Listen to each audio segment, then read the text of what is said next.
Welcome to my YouTube channel.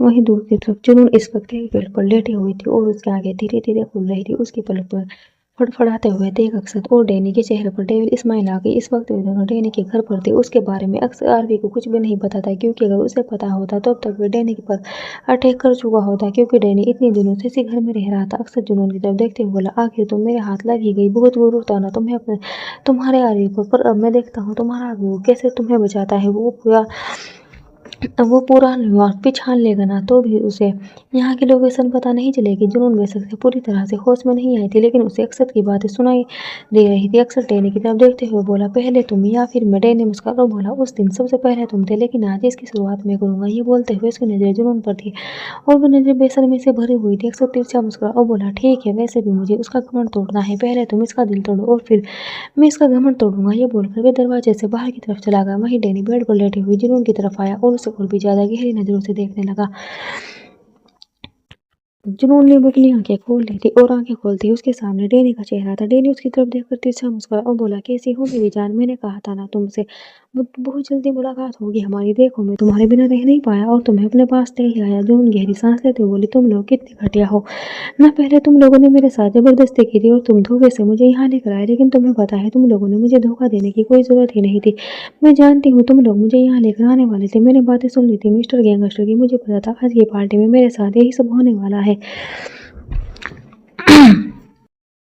नहीं मुस्कुराया और बोला, फिर तो अच्छी बात है। जब तुमने सारी बातें ही सुन ली तब तो तुम्हें पता चल गया होगा तुम्हारा मिस्टर गैंगस्टर कैसे है। वह सिर्फ तुमसे प्यार का दिखावा करता है। उसे भी तुमसे वही चाहिए जो हमें चाहिए, लेकिन उसे ये सब चीज अब तुम बाद में देना, क्योंकि इस बार तुम्हारी शुरुआत मुझसे होगी। ये बोलकर वे अपनी शर्ट के बटन खोलने लगा। जुनून ने डैनी की तरफ देखा। इस वक्त वे बिल्कुल टूट चुकी थी, लेकिन उसे आरवी से बात करनी थी। आरवी से अपने सवालों का जवाब मांगना था, क्योंकि उसने इतना बड़ा धोखा दिया। उसने उसे प्यार के जाल में फंसाया। जब उसे सिर्फ उसकी बॉडी चाहिए थी तो क्यों उसे इतने प्यार प्यार देने का ड्रामा किया। वो डैनी की तरफ देखते हुए बोली, तुम्हें मेरे साथ जो करना है तुम कर लेना। मैं तुम्हें मना नहीं करूंगी, क्योंकि तुम्हें मेरी बॉडी चाहिए और अब मुझे मेरी बॉडी से प्यार है ही नहीं। तुम लोगों को जिस तरह से मुझे इस्तेमाल करना है कर लेना, लेकिन पहले मुझे मिस्टर गैंगस्टर से मिलना है, उनसे बात करनी है। डैनी की आंखें बड़ी हो गई। वो तुरंत बोला, ऐसा नहीं हो सकता। पहले पारी मेरी है तो पहले मैं तुम्हारे साथ मजे करूंगा, तो मैं देखूंगा कि आज भी तुम वही मजा देती हो जो तुमने आज से महीना पहले दिया था, या फिर अब तुम्हारी खूबसूरती में दम नहीं रहा। ये बोलकर वे हंसने लगा। जुनून की आंखों में नमी तैर गई। खूबसूरती, इस शब्द का तो जुनून के लिए कोई वजह था ही नहीं। वो कहाँ खूबसूरती, उसका पूरा जिस्म जलाकर वो लोग उसके लिए खूबसूरत शब्द का इस्तेमाल कर रहे थे। लेकिन एक गहरी सांस लेकर उसने खुद को संभाला और बोली, जब तक तुम मुझे मेरे मिस्टर गैंगस्टर से नहीं मिलने देते, मेरी उनसे बात नहीं करवाते, तब तक मैं खुद को हाथ भी नहीं लगाने दूंगी। डैनी गुस्से से बोला, तुझे में लगता है कि तुम्हारी इतनी औकात है कि तुम मुझे रोक पाओगे? ये बोलते हुए जुनून को झुका। जुनून उसे अपने करीब देखकर डर गई थी, लेकिन उसने अपनी पूरी हिम्मत एक साथ लगाई और अगले ही पल जोर से डैनी को धक्का दे दिया। डैनी इस धक्के के लिए तैयार नहीं था, इसलिए वह पीछे की तरफ हो गया और जुनून तुरंत उसके नीचे से निकल गई। वह हैरानी से जुनून की तरफ देखने लगा कि अचानक से जुनून में इतनी हिम्मत की आ कैसे गई। वो गुस्से से गरजते हुए बोला, तेरी इतनी हिम्मत, तूने मुझे धक्का दिया। ये बोलते हुए जैसे ही जुनून की तरफ बढ़ने लगा, जुनून ने तुरंत समझदारी से काम लिया और नीचे की तरफ झुक गई। डैनी आगे की तरफ बढ़ गया। जुनून अब उसके पीछे थी। वे तुरंत बोली, मुझे मेरे मिस्टर गैंगस्टर से मिलना है। जब तक वे मुझे नहीं बताते थे कि उन्होंने मेरे साथ इतना बड़ा धोखा क्यों किया, तब तक मैं तुम लोगों की एक बात न कम मानूंगी। मिस्टर गैंगस्टर मिलकर ही रहूंगी। ये बोलकर वे अब तुरंत दरवाजे की तरफ भागी। उसे दरवाजे की तरफ भागते देख डैनी भी तुरंत उसके पीछे भागा, लेकिन जब वह जुनून को पकड़ता तब तक जुनून बाहर की तरफ जा चुकी थी। वहीं दूसरी तरफ अक्सर इस वक्त घर के हॉल में मौजूद था और उसके हाथ में वाइन की एक बोतल थी। वो उसे एंजॉय कर रहा था और साथ ही साथ सिगरेट भी पी रहा था। जैसे ही उसने किसी के कदमों की आहट सुनी, उसने तुरंत पलट कर पीछे की तरफ देखा। जुनून को रूम से बाहर आते देख उसकी आंखें बड़ी हो गई। वह तुरंत अपनी जगह से उठा और गुस्से से जुनून की तरफ देखते हुए बोला, तुम यहाँ, तुम्हारी हिम्मत कैसे हुई रूम से बाहर आने की? जुनून गुस्से से बोली, मुझे मिस्टर गैंगस्टर से मिलना है। अक्सर चिल्लाते हुए बोला, बकवास बंद करो, अपनी कोई मिस्टर गैंगस्टर नहीं है यहाँ पर। चुपचाप अंदर रूम में जाओ और डैनी को खुश करो, उसके बाद तुम्हें मुझे भी सेटिस्फाई करना है। जुनून व्यंग से बोले, तुम लोगों के लिए खुशी का मतलब इतना घटिया होता है, शर्म नहीं आती तुम्हें ये बात कहते हुए? लेकिन मैं तुमसे सवाल कर ही क्यों रही हूँ? तुम लोगों का जमीर तो मरा हुई हुआ है। अक्सर गुस्से से कांपते हुए बोला, मेरे सामने अपनी जुबान मत चलाओ, जितना कहा है उतना करो, चुपचाप अंदर रूम में चली जाओ वरना। जुनून तुरंत बोली, वरना क्या? अक्सर गुस्से में बोला, वरना तुम जानती हो तुम बेशक से यहाँ हो, जितनी मर्जी भागने की कोशिश कर लो, लेकिन भाग नहीं पाओगे। तुम्हारा मिस्टर गैंगस्टर भी यही चाहता है कि तुम हम तीनों को खुश करो, तो तुम चाहकर भी अब हमसे बच नहीं सकते। जुनून तुरंत बोले, मैं जानती हूँ तुम वह भी यही चाहते हैं, लेकिन मैं ये बात उनके मुँह से सुनना चाहती हूँ। वैसे तो मैंने उनके मुँह से ये बात सुनी है, लेकिन उन्होंने मेरे सामने ये बात नहीं कही थी। अब मैं चाहती हूँ कि मुझे देखते हुए मेरी आंखों से मिलाकर मुझे ये बात कहे। अक्सर तुरंत बुरा लगता है तुम्हारी आंखों के सामने से तुम्हारे मिस्टर गैंगस्टर का पर्दा हटा नहीं। शायद अब वक्त आ गया है कि तुम्हें हमें प्रूफ दिखाया जाए जो तुम्हारी आंखें खोल दे। उसकी बात सुनकर जुनून हैरानी से उसकी तरफ देख रही थी। वहीं दूसरी तरफ आरवी जैसे पार्टी वेन्यू से बाहर निकला एक शख्स जो वेन्यू के बाहर ही खड़ा था और जिसकी उम्र लगभग 50-55 साल थी। वह तुरंत अपनी गाड़ी में बैठकर आरवी का पीछा करने लगा। वो शख्स कोई और नहीं आरवी का चाचा था, जिसका नाम संदीप था। संदीप जिसने आरवी की मोम का किया था और अक्सर उसी का बैठा था। उसी का घटिया खून था।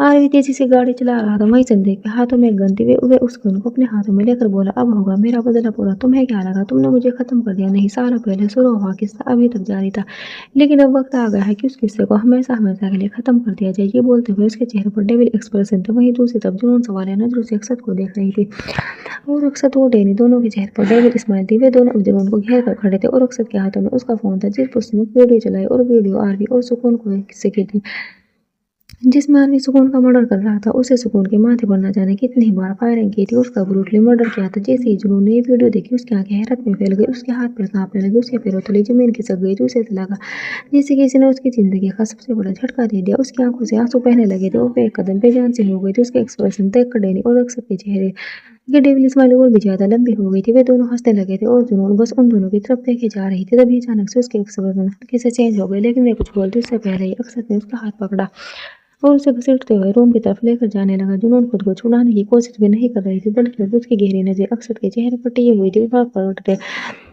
पल में गहरी नजरें और भी ज्यादा गहरी होती जा रही थी। डैनी ने जुनून का दूसरा हाथ पकड़ा और उसे अंदर की तरफ ले जाते हुए बोला, अब तुझे समझ में आ गया ना कि तेरा आरवी कैसा है? वे भी हम लोगों के जैसा ही है। उसे भी तुझसे वही चाहिए जो हमें चाहिए, लेकिन वे क्या है ना, वे भी तेरे सामने नहीं आना चाहता। पहले तो हमें मजे दे, उसके बाद तो फिर उसे सेटिस्फाई कर। ये बोलते हुए वे उसे अंदर की तरफ ले आए थे। उन्होंने रूम का दरवाजा खोला और जुनून को धक्का देते हुए बेड की तरफ फेंका, लेकिन जुनून बेड पर गिरने की बजाय बेड पर बीचों बीच बैठे हुए एक शख्स के गोद में जाकर गिरी और अगले ही पल जुनून ने सुकून से अपनी आंखें बंद कर ली। उसका दिल जो तेजी से धड़क रहा था, जैसे वो उन धड़कनों के एक हाथ से मिल गई थी। वहीं दरवाजे पर खड़े अक्षत और डैनी की आंखें बड़ी हो गई, क्योंकि सामने कोई और नहीं आरवी बैठा था। आरवी बेड पर अपने गूगल्स अपने हाथों में घुमाते हुए बैठा था और जब उन्होंने जुनून के अंदर की तरफ फेंका तो जुनून उसी गोद में जाकर गिरी थी। उसे वहां पर देखकर अक्षत और डैनी दोनों की पैरों तले जमीन खिसक चुकी थी। वहीं जुनून ने अब अपनी दोनों बाहें आरवी की गर्दन पर लपेट दी थी और रोते हुए बोले, मुझे बहुत डर लग रहा था मिस्टर गैंगस्टर। आरवी ने उसके पीठ पर अपना हाथ रखा और बोला, जब तक मैं हूँ तुम्हें डरने की कोई जरूरत नहीं है और आरवी को कोई यूं ही नहीं मार सकता। और अगर आरवी मरा भी तो तुम्हें अपने साथ ही लेकर जाएगा। जन्म सॉरी थोड़ा मतलबी हूँ, लेकिन ऐसा घटिया लोगों की दुनिया में मैं तुम्हें नहीं छोड़कर जाऊंगा। अक्षत और डैनी दोनों ने हैरानी से एक दूसरे की तरफ देखा। डैनी गुस्से में बोला, तूने तो कहा था तेरा बाप इसे खत्म कर देगा, आज भी इससे अपना बदला ले लेगा, लेकिन ये यहाँ कैसे पहुंचा? इसे यहाँ का एड्रेस किसने दिया? कहीं तो नहीं तो मेरे साथ विश्वासघात तो नहीं गया? अक्सर तुरंत बोला, तू पागल हो गया है कि मैं भला तुझे धोखा कैसे दूंगा? और मेरा यकीन कर, मेरे बाप ने बोला था कि आज इसे अपने हाथों से उसकी जान लेगा। अरविंद दोनों के सवालों को सुन रहा था। वे जुनून के चेहरे को अपने हाथों में थाम कर बोला, इन लोगों को बड़ी खुजली हो रही है ये जानने की कि मैं यहाँ पर कैसे आया। तो क्या तुम मुझे 2 मिनट की फुर्सत दोगी ताकि मैं उनके सवालों का जवाब दे सकूं? वो क्या है ना, मुझे इनके कन्फ्यूजन से भरे हुए चेहरे अच्छे नहीं लग रहे। जुनून उसकी बात सुनकर मुस्कुराई। आरवी ने बड़े ही प्यार से जुनून को अपनी बाहों से आजाद किया और पेड़ पर बिठाया। जैसे ही वे अक्षत की तरफ बढ़ने लगा, जुनून ने अचानक से उसका हाथ पकड़ लिया। वह धीमे से बोली, आपका भाई है वो? आरवी वो एक से मुस्कुरा और बेहद तकलीफ भरी आवाज में बोला, नहीं तुम्हारा रेपिस्ट है। ये बोलकर उसने जुनून का हाथ छोड़ दिया और अक्षत की तरफ पलट गया। अक्षत के कदम पीछे की तरफ लड़खड़ाने लगे थे। आरवी उसके कदमों की तरफ देखते हुए बोला, जब इतना ही डर लगता है तो पंगा लिया ही क्यों? अक्षत हड़बड़ा कर बोला, मुझे लगता है आपको कोई गलतफहमी हो रही भाई, आप पहले ही मेरी बात उसकी बात पूरी होती उससे पहले आरवी ने अपनी उंगली उसे दिखाई और बोला, गलती से भी भाई मत बोलना, वरना तुम्हें तो पता ही है आरवी किसी पर तरस नहीं खाता और जो उसके दिमाग को सटका दे उसकी तो लाशों पर भी तरस नहीं आता। उसकी बात सुनकर अक्षत कुछ बोलते उससे पहले डैनी चिल्लाते बोला, अपना ये एटीट्यूड किसी और को दिखाना यहाँ पर सिर्फ अक्षत ही नहीं मैं भी हूँ। तुम उसे बेसल से कुछ भी कह दो, लेकिन मेरा कुछ नहीं बिगाड़ सकते। डैनी हूँ मैं, तुम्हारा सबसे बड़ा राइवल। आज तक कभी तुम मुझे हरा नहीं पाए, दूर ही रहना। अगर मुझसे पंगा लिया तो तुम्हें बहुत महंगा पड़ेगा। अपनी इस चानम करो और चले जाओ यहाँ से। उसके बाद पर आरवी मुस्कुरा। अगले पल में तेजी से डैनी की तरफ बढ़ा और उसका गिरबान पकड़ लिया। डैनी कुछ रिएक्ट भी करता उससे पहले आरवी ने अपने हाथ में पकड़ा हुआ वास जोर से डैनी के सिर पर मारा। वे वास उसने भी दरवाजे के पास से उठाया था। वे वास एकदम से चकनाचूर हो गया और डैनी के सर से खून बहने लगा। आरवी ने उसे जोर से धक्का दिया और फिर दूसरे ही पल अपना घुटना जोर से डैनी के पेट पर मारा और एक बार फिर से उसे गिरबान से पकड़कर अपनी तरफ खींचते हुए बोला, तू बात करता है कि मैं तुझे आज तक हरा नहीं पाया। साले में शेर हूँ और शेर से लड़ाई करता है, कुत्तों से तो लड़ता ही नहीं। तो तेरे मेरे बीच जीत हार की बात ही कहाँ से आई? ये बोलकर उसने जोर से डैनी को धक्का दिया और डैनी पीछे की तरफ लड़खड़ा गया। उसने अपने सिर पर अपने दोनों हाथ रख लिए थे। उसके हाथ कांपने लगे थे और नीचे जमीन खून से भरने लगी थी। अक्सर डैनी का हाल देखकर ही डर से कांपने लगा था, वहीं जुनून का दिल भी कांप रहा था। उसकी आंखों में एक बार फिर से आंसू आ गए। अब आरवी ने अक्सर की तरफ देखा और बोला, नहीं तो अब पूछो, क्या सवाल पूछ रहे थे तुम मुझसे कि मैं यहाँ पर कैसे आया? तुमने अपने बाप को मेरा मर्डर करने के लिए भेजा था, है ना? तो जरा उसे फोन लगाना और उससे पूछना कि खुद दुनिया में है भी या नहीं। अरे मैंने भी क्या ये बात कर दी? अगर भी दुनिया में नहीं हुआ तो तुम्हारा फोन कैसे उठाएगा? पर शायद सामने से कोई तो तुम्हारा फोन उठाए। ऐसा करो, फोन मिला ही लो तुम अपने बाप को। उसकी बात सुनकर अक्षत का गला सूखने लगा था। उसकी हिम्मत नहीं हो रही थी अपने फोन से संदीप को फोन करने के लिए, इसलिए उसने कुछ ना करते देख अब आरवी ने खुद अपनी पॉकेट से अपना फ़ोन निकाला और अपना फ़ोन अक्षत के सामने करते हुए संदीप का नंबर डायल किया। अक्षत ने अपने माथे पर अपना हाथ रख लिया और अपना पसीना साफ करने लगा। जैसे ही फ़ोन पर बेल हुई, सामने से फ़ोन रिसीव हुआ। अक्षत ने एक राहत की सांस ली कि उसका बाप जिंदा है, लेकिन अगले ही पल सामने से आरवी के हाथ में की आवाज़ आई, जी बॉस, कहिए इस आदमी की लाश के साथ क्या करना है? फिलहाल तो उसे उल्टा लटका रखा है, पर इसकी लाश से वो मिसेस में आने लगी और वे बर्दाश्त करना बड़ा मुश्किल हो रहा है। लगता है काफी घटिया आदमी था ये। आरवी मुस्कुराया और बोला, हाँ, घटिया शब्द भी इसके सामने कम है। खैर तुम एक काम करो, कॉल को वीडियो कॉल में टर्न करो। ये बोलते हुए उसने खुद ही फोन का कैमरा ऑन कर दिया था और वे वॉइस कॉल वीडियो कॉल में बदल गई। अगले ही पल अक्षर के सामने उसके बाप की लाश थी, जो सच में कृष्ण के साथ लटक रही थी। आरवी अपने कदमों आदमी से बोला, वैसे तो उसे जिंदा जलाने की ख्वाहिश थी, पर कोई बात नहीं। जिंदा जलाने की ख्वाहिश थी, पर कोई बात नहीं। अब हर ख्वाहिश पूरी हो, ऐसा तो हो भी तो नहीं सकता। उसकी बात सुनते ही उसके आदमी ने उसके ऑर्डर फॉलो करने शुरू कर दिए थे और देखते ही देखते संदीप की लाश आग में जलने लगी और अक्षत के हाथ पैर डर से कांपने लगे। उसने आरवी की तरफ देखते हुए कहा, हम दोनों बैठकर इसे सोल्व कर सकते हैं। देखो, तुम जुनून से प्यार करते हो, ये बात मैं समझता हूँ। तुम्हें जो करना है तुम करो, आइंदा मैं तुम्हारे रास्ते में। उसकी बात पूरी होती उससे पहले आरवी ने उसके गुरेबान को पकड़कर अपनी तरफ खींचा और बोला, जब रास्ते में कोई पत्थर पैर से टकराए तो उसे रास्ते में ही नहीं छोड़ा जाता। उसे तो वो फिर से पैर से टकराएगा, उसे पैर से जोर से जमीन से बाहर की तरफ फेंक दिया जाता है, ताकि वे दोबारा रास्ते में आए और ना ही तुम्हारे पैर को दोबारा उसकी वजह से चोट लगे। और यहाँ तो बात मेरी जानत की है, तुम्हें जिंदा छोड़ दिया तो मेरी आश यहीं पर सवाल उठ जाएगा। ये बात बोलते हुए उसके चेहरे पर बड़े ही दिलकश एक्सप्रेशन आ गए थे। उसकी बात सुनते हुए अक्सर हैरान रह गया था और वहीं जुनून का दिल भी जोरों से धक धक कर रहा था। जो वे नहीं चाहती थी और वही वही हो रहा। हालांकि वे अक्षत को सजा देना चाहती थी, लेकिन अक्षत आरवी का भाई है, ये बात हमेशा उसे रोक देती थी। लेकिन आज वे आरवी को भी नहीं जा रोकने वाली थी। आरवी ने डैनी की तरफ देखा, जो नीचे जमीन पर गिरा हुआ था और दर्द से खड़ा रहा था। अगले ही पल आरवी ने अक्षत के चेहरे पर जोरदार पंच चढ़ा तो अक्षत सीधा डैनी के ऊपर जाकर गिरा। अक्षत के गाल पर खून खून बहने लगा था, क्योंकि आरवी ने उसे अपने जिस हाथ से मारा था उस हाथ में उसने रिंग पहनी हुई थी, जो आगे से बेहद तिरछी थी। और अगर स्किन पर रिंग जोर से लगे तो स्किन पर न सिर्फ खड्डा नहीं होता था, बल्कि स्किन अंदर तक फट जाती थी। और यही अक्षत के साथ हुआ था। वो दर्द से चिल्ला उठा और आरवी को गहरी नजरों से देखते हुए उसके ऊपर झुका। अगले ही पल उसे गिरबान से पकड़कर अपने फिंगर को थोड़ा आगे की तरफ किया, ताकि अब वे रिंग उसे और भी ज्यादा जोर से लगी। उसने एक के बाद एक अक्षत को मारना शुरू कर दिया। अक्षत का सिर बार बार पीछे की तरफ हो रहा था। वह खुद को संभालने की कोशिश कर रहा था। अक्षत आरवी को धक्का देने की कोशिश कर रहा था, लेकिन आरवी उस पर पूरी तरह से हावी हो चुका था। एक के बाद एक वहां पर अक्षत की छह लगातार गूंजती जा रही थी। ऐसा लग रहा था जैसे उस घर ने पूरा कोहराम मच गया। दीवार को फांदती हुई अक्षत की दर्द भरी जगह ऊपर आसमान तक जा रही थी। जुनून ने अपने चेहरे पर अपने हाथ रख लिए थे। अक्षत की खून की बूंदें ऊपर तक उड़ रही थी और आरवी के चेहरे पर भी उसके खून के छींटे आ चुके थे। आरवी उसे मार जरूर रहा था, लेकिन वह उसे जान से नहीं मारने वाला था। इतनी जल्दी तो बिल्कुल भी नहीं। वही डैनी ने जब आरवी को अक्षत को इस तरह से मारते हुए देखा तो वो हैरान रह गया।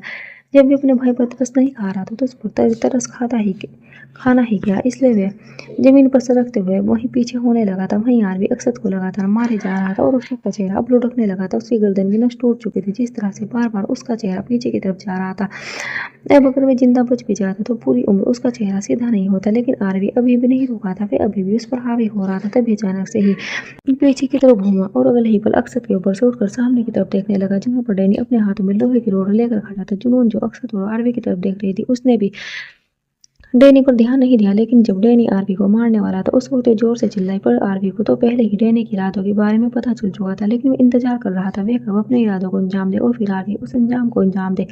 उसने गुस्से भरी नजर से उसे डैनी की तरफ देखा। इस वक्त उसका चेहरा कांप रहा था और उसके चेहरे की नसें ऊपर तक उभरी हुई थी। डैनी ने अपने कदम पीछे की तरफ लेकर जाने शुरू कर दिए, लेकिन अगले ही पल आरवी ने उसके हाथों में वो लोहे की रोड छीन ली और तुरंत ऊपर की तरफ उठाते हुए उसने जोर से वो रोड जो है डैनी के सिर पर मार दी। तो डैनी जोर से चिल्लाया। उसका सिर्फ एक तरफ से पूरा खुल चुका था और वो नीचे जमीन पर गिरकर दर्द से तड़फने लगा था। आरवी उसकी तरफ देखते हुए बोला, तू पहले भी पीठ पीछे बाहर क्या करता था? तेरी इसी आदत की वजह से तुझे खुद से अलग किया था और तुझे मौका दिया था कि अगर अपनी जिंदगी जीनी है तो जी ले, बस कभी मेरे सामने मत आना। काश तुझे तब पता होता कि तू मेरी जानम का गुनाहगार है। तो आज तुझे मैं मौका देने का मुझे पछतावा नहीं होता। जुनून की आंखों से आंसू बरस रहे थे। आरवी ने अक्सर तो डैनी ने डैनी दोनों की तरफ देखा।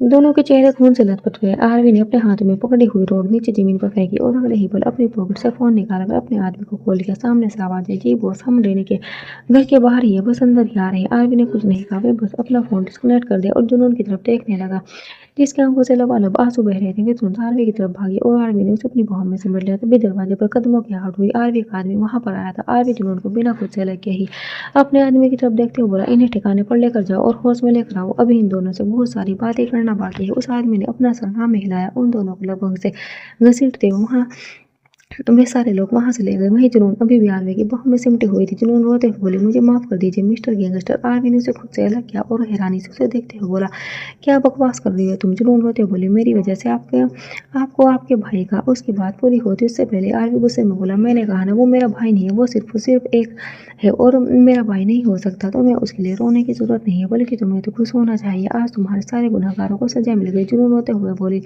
और ये सब आपकी वजह से पॉसिबल हुआ है मिस्टर गैंगस्टर। अगर आप आरवी ने उसके चेहरे को अपने हाथों में थमा और उसकी बात बीच में काट कर बोला, ये सब मेरी वजह से पॉसिबल नहीं हुआ है जाना, ये सब तुम्हारी वजह से पॉसिबल हुआ है, तुम्हारे विश्वास की वजह से हुआ है, जो देर से ही सही, लेकिन तुमने मुझ पर करना तो सीख लिया।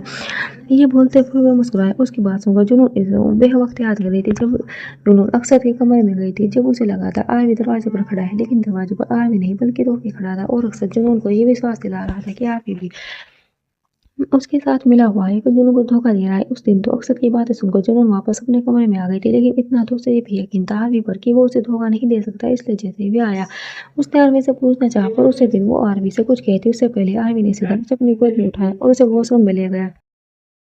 जुनून हैरान थे कि ना उन दोनों के बीच कोई बात हुई ना ही कुछ, और आरवी उसे यूं ही वॉशरूम में क्यों लेकर जा रहा है। लेकिन वॉशरूम में लाने के बाद आरवी ने जुनून को शावर के नीचे खड़ा किया और फिर शावर ऑन कर दिया। अगले ही पल जुनून पर पानी से भीगने लगी और फिर अचानक ही आरवी ने जुनून को शावर से थोड़ा दूर से तरफ खींच लिया, जिससे अगर उनकी आवाज बाहर भी जाए तो सिर्फ और सिर्फ पानी की आवाज या फिर वॉशरूम में चल रहे लाइट म्यूजिक की आवाज, ना कि आरवी और जुनून की आवाज आए। जुनून हैरानी से सामने की तरफ देख रही थी। वे परेशान होते हुए बोले, आप ये सब क्या करते हैं मिस्टर गैंगस्टर? मुझे कुछ समझ नहीं आ रहा, प्लीज ये सब छोड़ दो, मुझे आपसे बात करनी है, बहुत जरूरी बात करनी है। आरएस वाले ने जो उसे देखते हुए बोला, मुझसे बात करनी है? अच्छा बताओ क्या बात करनी है? जुनून अपना चेहरा हल्का सा झुका लिया।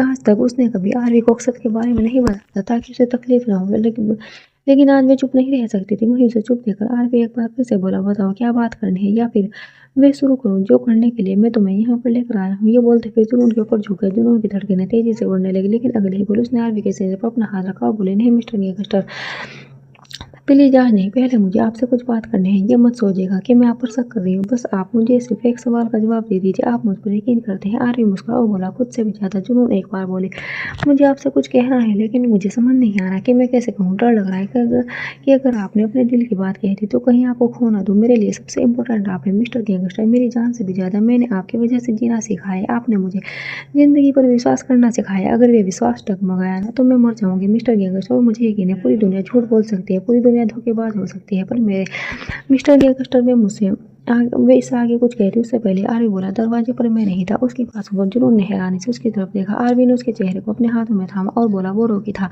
रिको का चेहरा मुझसे लगे, लेकिन उसकी बॉडी लगभग उससे मेरी तरह ही है, और अगर कोई उसे पीछे से देखे तो बिल्कुल मेरे जैसा ही लगता है। कोई भी उसे देखकर यही समझे कि वे कि वहां पर वे नहीं, मैं खड़ा था। उसकी बात पर अभी भी जुनून हैरानी से उसकी तरफ देख रही थी। फिर रोते हुए बोली, मतलब आपने मुझे अक्षत के पास नहीं भेजा था? आरवी फिर मुस्कुरा कर बोला, मैं तुम्हें उसके पास कैसे भेज सकता हूँ जानम, ये जानते हुए भी कि उस इंसान की परछाई भी तुम्हें खुद पर तकलीफ देती होगी। तब तो जुनून की हैरानी और ज्यादा बढ़ गई थी उसकी सवालिया एक्सप्रेशन देखकर।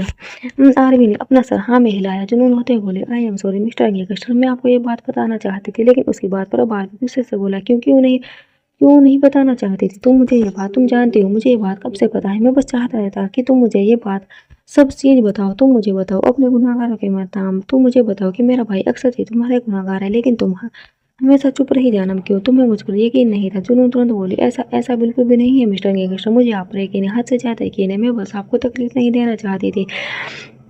अगर आपके भाई के बारे में आपको सच्ची पता चलती तो आपको बहुत तकलीफ होती। आरवी की आंखों में हल्की नमी तैर गई। तकलीफ मुझे मुझे हुई है, लेकिन इस बात से ज्यादा तकलीफ मुझे इस बात से हो रही है कि तुम चुप रही जाना। मैं चाहता था तुम खुद मुझे ये सब बताओ, पर तुमने बहुत देर कर दी। अगर तुम मुझे पहले ही ये सब बता देती तो मैं कब से सजा दे चुका होता, ना सिर्फ उसे बल्कि उस डैनी को भी। लेकिन तुमने मुझे नहीं बताया और इसी बात का फायदा उन दोनों ने उठाया। और वे दोनों तुम्हें मेरे खिलाफ करना चाहते हैं। वे दोनों तुम्हारे दिमाग से खेलना चाहते हैं। उसकी बात पूरी होती उससे पहले जुनून अपना सर ना हिला तो बोले, बिल्कुल भी नहीं। एक बार वे पहले मुझे बर्बाद कर चुके हैं मिस्टर गैंगस्टर। इस बार नहीं। मेरे पास सब खोने के लिए आपके अलावा और कुछ नहीं है, और मैं आपको नहीं खो सकती मिस्टर गैंगस्टर। मेरे लिए भी मुझसे भी ज्यादा कीमती आप है। अगर आप मुझसे दूर हुए तो मैं मर जाऊंगी मिस्टर गैंगस्टर। आरवी ने तुरंत उसके होठों पर अपनी उंगली रखकर अपना सर नाम हिलाया। आरवी ने उसे जल्दी से अपनी बाहों में समेट लिया और उसके सर को चूमते हुए बोला, तुम्हारा मिस्टर गैंगस्टर हमेशा तुम्हारा रहेगा, तुम्हारे पास रहेगा। वो कभी तुमसे दूर नहीं होगा और ना ही कभी तुम्हें खुद से दूर जाने देगा। मैं बहुत प्यार करता हूँ तुमसे जानम, अपनी जान से भी ज्यादा, और तुम्हारे लिए कुछ भी कर सकता हूँ। बात यह नहीं है कि तुमसे प्यार है तो मैं अक्सर को सजा देना चाहता हूँ। बात यह है कि उसने गलत काम किया है और उसे उसकी गलती की सजा मिलनी चाहिए। मैं खुद को सही नहीं कहता, ऐसा बिल्कुल नहीं कि आज तक मैंने कभी किसी लड़की के साथ रिलेशन नहीं बनाया, लेकिन जबरदस्ती करना ना आरवी का उसूल है और ना कभी होगा। और रही बात तुम्हारी, तो तुम्हारे लिए तो मैं कुछ भी कर जाऊँ। उसकी बात सुनकर जुनून रोते रोते भी मुस्कुरा रही थी। आज उसके दिल से बहुत बड़ा बोझ उतर चुका था। आरवी ने उसे खुद से लगा और बोला, अब तुम बिल्कुल वैसा करोगी जैसा मैं तुमसे करने के लिए कहूँगा। जुनून सवालिया नजर से उसे देख रही थी और फिर आरवी ने उसे वह सब चीज करने को कही जो अगले 2 दिन में हुई। आरवी और जुनून का लड़ना, उन दोनों को एक दूसरे से दूर रहना, जुनून व अक्सर की बातों पर यकीन करना, वे सब कुछ उनके प्लान का हिस्सा था। और आज उन दोनों आखिर अक्सर तो डैनी को हरा ही दिया था। हालांकि उन्हें पूरी तरह से खत्म नहीं किया गया था। जो आरवी जल्दबाजी में तो बिल्कुल नहीं करना चाहता था। वे उन दोनों को ऐसी मौत देना चाहता था जिसके बाद वे कभी दोबारा जन्म लेने के बारे में भी ना सोचे। वही जुनून आरवी की तरफ देखते हुए हल्का हल्का मुस्कुरा रही थी। लेकिन अभी कुछ देर पहले उसने जो वीडियो अक्सर के फोन पर देखी थी वो उसके दिमाग में चल रही थी। उस वीडियो से को अपनी आंखों के सामने से हटा नहीं पा रही थी और उसे नहीं पता था कि आरवी को उस वीडियो के बारे में कुछ पता है या नहीं। कहीं आरवी उस वीडियो से सच में बिल्कुल अनजान था। जब वे डैनी के घर आया था तब अक्सर तो डैनी जुनून को वीडियो दिखा रहे थे, लेकिन उस वक्त आरवी डैनी के कमरे में था, जिसकी वजह से उसे नहीं पता था कि बाहर क्या हो रहा है और क्या नहीं। इतना भी जानता था कि अक्सर तो डैनी दोनों जुनून को वहां से जाने नहीं देंगे और वहां पर वापस जरूर लेकर आएंगे, इसलिए वे वहीं बैठा उनका इंतजार कर रहा था। आरवी जुनून की तरफ देखते हुए बोला, तुम्हें कोई चोट तो नहीं लगी ना? जुनून ने अपना सर ना में हिलाया और बोली, चोट तो नहीं, लेकिन दर्द हो रहा है मिस्टर गैंगस्टर, और बहुत ज्यादा हो रहा है। उसके बाद आरवी के चेहरे पर सवाल एक्सप्रेशन आ गए। जुनून हल्का सा मुस्कुराया और बोली, चले यहाँ से। आरवी ने अगले ही पल उसे अपनी गोद में उठा लिया। जुनून ने चौंकते हुए आरवी की तरफ देखा। आरवी मुस्कुराते बोला, अगर मेरी मिसेज गैंगस्टर को दर्द हो रहा है तो उसके दर्द का इलाज भी तो मुझे करना पड़ेगा ना। अब तुम्हें दर्द में भी चलने दो, इतना भी बेरहम नहीं हूँ मैं। उसकी बात सुन पर जुनून बस फीका सा मुस्कुराई। सर उसने अपना सर आरवी के सीने से लगा दिया। उसे समझ नहीं आता कि वे कैसे रिएक्ट करे। आरवी ने उसके लिए अपने भाई को सजा दी थी क्योंकि उसके भाई ने जुनून का किया था, लेकिन सुकून उसने आरवी से शादी करने के लिए जुनून और आरवी को धोखा दिया, जो इतना बड़ा गुनाह नहीं था। हाँ, उसने जुनून पर अटैक करवाने की कोशिश भी की, लेकिन जुनून इस बात पर यकीन नहीं कर पा रही थी क्योंकि सुकून ने खुद जुनून से माफी मांगी थी और कहा था कि उन दोनों की मौजूद जिंदगी से बहुत दूर चली जाएगी। ऐसे में जुनून को बिल्कुल समझ नहीं आ रहा था कि वह किस बात पर यकीन करे और किस बात पर नहीं। और इतना सब कुछ होने के बाद आरवी ने जुनून को ये सब बातें छिपाई। इस बात के भी जुनून को बहुत ज्यादा तकलीफ हो रही थी। आरवी के सीने से सर लगा के बहुत रो रही थी और आरवी को भी उसके आंसू से अपने कपड़े गीले होते हुए महसूस हो रहे थे, लेकिन फिलहाल उसने कुछ नहीं कहा। उसे लग रहा था वे तकलीफ में है। ये वे तकलीफ है जो जुनून ने पिछले कई महीनों से अपने अंदर दबाई हुई थी और वह चाहता था कि अब जुनून उस तकलीफ को हमेशा हमेशा के लिए अपने दिल से बाहर निकाल दे। वे आकर गाड़ी में बैठा। उसने ड्राइवर को गाड़ी चलाने के लिए कहा। इस वक्त वह बस अपनी जानम को हैंडल करना चाहता था। वहीं जुनून अभी भी उसकी गोद में सिमटी हुई थी। कुछ देर बाद उनकी गाड़ी मोहरा बंगलों के बाहर आकर रुकी और आरवी जुनून को यूं ही अपनी गोद में लेकर घर के अंदर आया। उसने जुनून को कपड़े चेंज करवाए और खुद खुद उसकी बगल में लेट गया। फिर जुनून को सुलाना चाहता था ताकि उसे सुलाने के बाद वे अक्सर तो डैनी के पास जाए और उन्हें सजा दे सके जिनके वे हकदार है, लेकिन जुनून सो ही नहीं रही थी तभी आरवी का फ़ोन वाइब्रेट हुआ। फ़ोन पर उसके आदमी का मैसेज था जो पूछ रहा था कि वह कितनी देर में आएगा। आरवी ने उसे मैसेज का रिप्लाई किया। आरवी ने उसे कल मॉर्निंग में आने का बोल दिया था क्योंकि जिस तरह की जुनून की हालत थी वह उसे छोड़कर नहीं जा सकता था। वहीं जुनून अभी भी आरवी के सीने से लगी हुई थी। आरवी ने उसके चेहरे पर अपना हाथ रखा और उसे प्यार भरी नजरों से देखते हुए बोला, क्या हुआ जानम, इतना परेशान क्यों हो रही? कोई बात है दिल में तो बताओ मुझे। जुनून ने नजर उठाकर उसकी तरफ देखा। उसका दिल जोरों से धक धक कर रहा था। वो अचानक ही बोली, मुझे अपनी बना लीजिए मिस्टर गैंगस्टर। उसकी बात सुनकर आरवी हैरान रह गया। वो तुरंत बोला, तुम ये कैसी बात कर रही हो जानम? जुनून होते हुए बोले, प्लीज मिस्टर गैंगस्टर आज मना मत कीजिए। मैं जानती हूँ आप चाहते हैं कि मैं पहले पूरी तरह से ठीक हो जाऊँ, लेकिन मैं बिल्कुल ठीक हूँ। बस एक दोस्ती रह गई और उसमें भी मैं अच्छी तरह से ठीक हो जाऊँगी। पर मुझे आज आपकी ज़रूरत है। आज मैं चाहती हूँ कि उन 2 लोगों ने जो मेरे साथ किया मैं पूरी तरह से भूल जाऊँ और जब तक आप मुझ में अपने एहसास नहीं भरेंगे शायद ये चीज़ मैं कभी अब नहीं भूल पाऊँगी। प्लीज़ मिस्टर गैंगस्टर मुझे बना लीजिए ना अपनी। आरवी उसकी बात सुनकर हैरान रह गया। जुनून कहीं न कहीं सच कह रही थी। उन लोगों ने जुनून के साथ जो कुछ किया था उसके बाद जुनून को कई घाव मिले थे जो उसके कुछ उसके दिल पर थे, जो उसके बदन पर, तो कुछ उसकी रूह पर। दिल और बदन पर लगे घाव तो आरवी ने सही कर दिए थे, लेकिन जो घाव रूह पर थे उन्हें सही करने के लिए आरवी को उसकी रूह तक पहुँचना ज़रूरी था और वे पूरी तरह जुनून को अपने बनाने के लिए ही पहुँचा जा सकता था। पर आरवी को डर लग रहा था कि कहीं अगर वे अचानक कोई चोट ना पहुँचा दे। वो जुनून के चेहरे पर झुका और बोला, तुम्हें दर्द होगा जानम, और भी तुम उस दर्द को बर्दाश्त नहीं। उसकी बात पूरी होती उससे पहले ही जुनून बोली, मैं आपके लिए हर दर्द बर्दाश्त कर लूँगी मिस्टर गैंगस्टर। ये बोलते हुए उसकी आँखों से नमी आँसू बनकर बाहर आ गई थी और हार्वी ने उसके चेहरे पर पूरी तरह से झुकते हुए उसके उन आंसुओं को अपने होठों से चूम लिया और बड़े ही प्यार से उसके सर को सहला रहा था। जुनून ने तुरंत हल्का सा ऊपर उठकर अपना चेहरा आरवी के सीने में छुपा लिया था और आरवी ने भी उसे कसकर अपनी बाहों में जकड़ लिया। इस वक्त उन दोनों की धड़कनों की रफ्तार ही बहुत ज्यादा तेजी से चल रही थी। आरवी ने जुनून को बेड पर लेटाया और फिर उसके चेहरे पर झुककर बड़े ही प्यार से उसे देखने लगा। जुनून ने भी अपनी आंसू से भरी नजरें उसकी तरफ उठाई और फिर अपने पलकें हल्के से झुका दी जैसे उसे किसी बात की इजाजत दे रही हो। आरवी उसके चेहरे पर झुका उसके होठों को अपने होठों में कैप्चर कर उसे स्मूथ करने लगा। जुनून ने अपने हाथ तुरंत आरवी के कंधे पर रख दिया और उसके होठों पर को अपने होठों पर महसूस करने लगी। वो उसे किस करने की कोशिश कर रही थी पर पता नहीं क्यों जैसे वे हमेशा क्या करती थी वैसे वे उसे किस प्यार नहीं दे पा रही थी। लेकिन अब आरवी डीपली उसे किस करने लगा तो वे भी सब कुछ भूलकर आरवी के रंग में रंगने लगी और उसे स्मूथ करने लगी। उन दोनों की किस हर बढ़ते पल के साथ गहरी और इंटेंस होती जा रही थी और उन दोनों की सांस आपस में घुलने लगी थी। आरवी बेहद प्यार से उसके होठों को चूम रहा था जैसे वे किसी गुलाब के फूल के नाजुक सी पकड़े हो। अगर उन्हें ज़्यादा ज़ोर से पकड़ा भी तो उन्हें तकलीफ हो जाएगी। वहीं जुनून भी पूरी तरह से उसी प्यार को महसूस कर रही थी। आरवी ने कुछ देर बाद उसके होठों को छेड़ा और उसकी गर्दन को चूमने लगा। जुनून अब पूरी तरह से अपनी आंखें बंद कर रही थी। वे बस आरवी को महसूस कर रही थी। उसके बदन का रोम-रोम आरवी के एहसासों को अपने अंदर भर रहा था। धीरे-धीरे आरवी ने जुनून के कंधों से उसके कपड़ों को नीचे की तरफ सरका दिया और कुछ ही पलों में उसने जुनून को पूरी तरह से बेलिबास कर दिया था। जुनून शर्माते हुए पूरी तरह से उसके सीने में सिमट गई और उसकी सांसों को सिर्फ आरवी को सुनाई देने लगा। आरवी की पीठ पर लगा जुनून के हाथ लगातार चल रहे थे। उसने उसके हाथों को अपने हाथों में कसकर जकड़ा और फिर ऊपर तकिए की तरफ लगा दिए। वो एक बार फिर से जुनून को हसरत भरी निगाहों से देख रहा था और उसके गर्म सांसें अपने चेहरे पर महसूस कर जुनून का मन कर रहा था कि वे बस किसी तरह आरवी के अंदर ही समा जाए। आरवी उसे सामान व महसूस कर रहा था। जुनून का अंग जैसे अंगड़ाइयां ले रहा था और वे खुद में सिमटे हुई थी। आरवी को और भी ज्यादा अट्रैक्टिव लग रही थी। वे उसकी गर्दन पर एक बार फिर से झुका और इस बार उसके सीने को चूमने लगा। जुनून उससे अपनी कलाइयाँ छुड़ाने की कोशिश कर रही थी, लेकिन आर्मी ने उन्हें बहुत ज़्यादा कसकर पकड़ा हुआ था। वो उसे लव बाइट्स दे रहा था और जुनून की सिसकियाँ निकलने लगी थी। आखिर उसकी कोशिश कामयाब हुई और उसने अपने हाथ आरवी के हाथों से छुड़ा ही लिए थे और एक बार फिर से आरवी की पीठ को सहलाने लगी थी। आरवी इस वक्त खुद भी सिर्फ एक ट्राउजर में था और उसकी गर्दन और उसके चेहरे और सीने पर भी जुनून की गर्म सांसें महसूस हो रही थी, जिसकी वजह से वो और भी ज़्यादा मुदोस होता जा रहा था।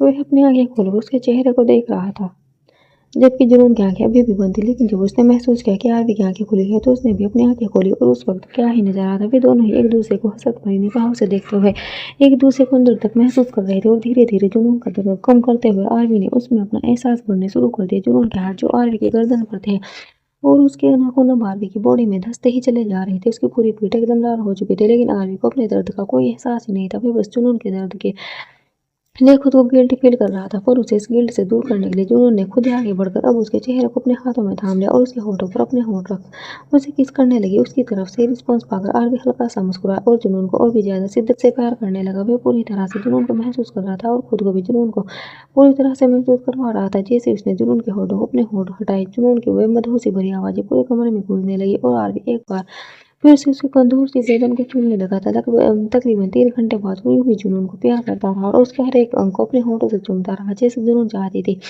कि उसके अंग-अंग पर उसे आरवी का एहसास हो। आरवी उसमें अपने वही एहसास समेट रहा था। अब तकरीबन 3 घंटे बाद आरवी जुनून के ऊपर से हटा। जुनून बहुत ज़्यादा थक चुकी थी।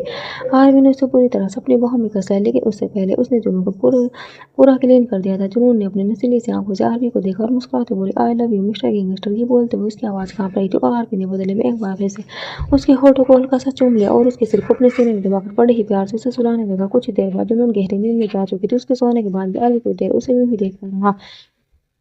आज उस अपनी जानम को पूरी तरह से पा लिया था। उसे महसूस करने के बाद वो आरवी की दीवानगी उसके लिए और भी ज्यादा बढ़ती जा रही थी। उसे देखते हुए एक पल के लिए भी अपनी पलकें नहीं झपका रहा था। उसने एक बार फिर से उसके गाल पर अपना हाथ रखा, उसके पूरे चेहरे को चूमना शुरू कर दिया। उसका मन तो कर रहा था कि कहीं वो अपनी जानम को अपने अंदर ही छुपा कर रख ले, कहीं उसे किसी उसकी नजर ना लग जाए। कुछ देर बाद आरवी बिस्तर से उठा। उसने अपनी जानम को तो बहुत सारा प्यार कर लिया था, लेकिन अब उसे उन लोगों का हिसाब करना था जिन्होंने उसकी जानम को जिंदगी भर की तकलीफ दी थी। हालांकि वे तकलीफ मायने नहीं रखती थी, क्योंकि आरवी के लिए सिर्फ और सिर्फ जुनून का प्यार मैटर करता था, उसका खुदा नहीं। लेकिन उन दोनों को सजा देना तो जिससे आरवी की जिंदगी का सबसे बड़ा मकसद था। उसने बेड से उठकर अपने कपड़े पहने और फिर वापस जुनून के पास आया। उसने एक बार फिर से जुनून के चेहरे पर झुककर बड़े ही प्यार से उसके माथे को चूमा और फिर तुरंत वहां से चला गया। रूम से बाहर जाते ही उसने अपने आदमी को कॉल किया और उससे पूछा कि अक्सर तो डैनी की क्या हाल है। तो उसके आदमी ने बताया कि उन दोनों को अलग अलग रूम में बंद कर रखा है, जिनका टेम्परेचर इस वक्त -10 है। आरवी के चेहरे पर डेविल स्माइल आ गई। वे तुरंत बोला, अच्छा अब ठंडक तो उन दोनों को पहुंचा दी और थोड़ा सेक लगाना भी जरूरी है, पर उसके लिए मैं खुद उन लोगों के पास आ रहा हूँ। उसका आदमी मुस्कुराया और बोला, आपका इंतजार रहेगा।